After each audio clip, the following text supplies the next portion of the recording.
This is In Case You Missed It, your national agriculture news recap for the week ending September 26, 2025.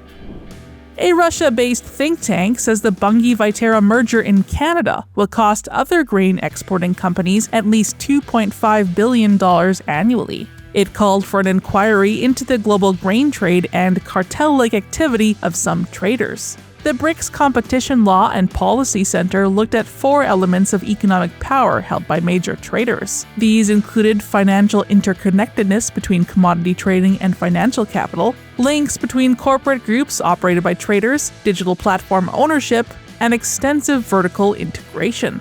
The center said that together, these elements create control over the entire value chain. The BRICS authors used a Canadian study that found the export basis at the Port of Vancouver would rise about 15% because of the merger. They said that applying that to 20% of the volume would cost Russia and Brazil an extra $2.5 billion each year. University of Saskatchewan agricultural economist Richard Gray, who was among the authors of the Canadian study, said this is plausible. His study found that Canadian farmers could lose about $770 million per year because of the merger.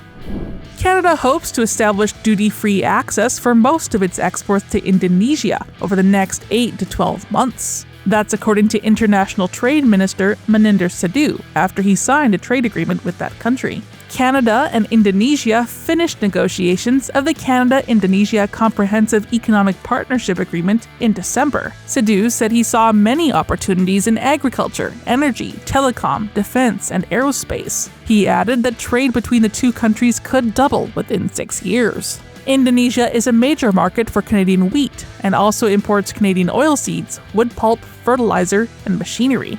Also on the trade front, Prime Minister Mark Carney struck a hopeful note after talks with Chinese Premier Li Qiang on the sidelines of this week's UN Assembly. Carney called the discussion constructive and said he expected the dialogue to deepen over time. Li told Carney that he hoped Canada would establish a correct understanding of China and that the two countries could lay a solid political foundation for bilateral relations and cooperation. That's according to Chinese official Xinhua news agency.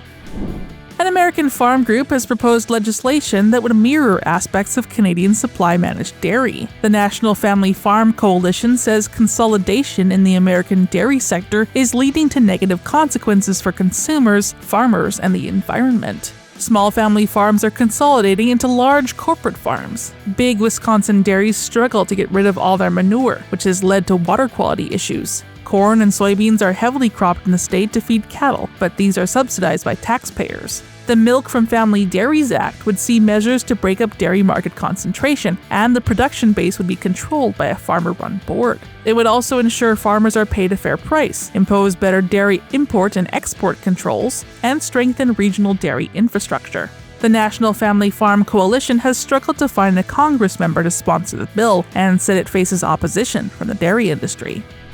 In case you missed these and other stories from across the Glacier Farm Media Network, visit AgCanada.com or download the AgCanada app.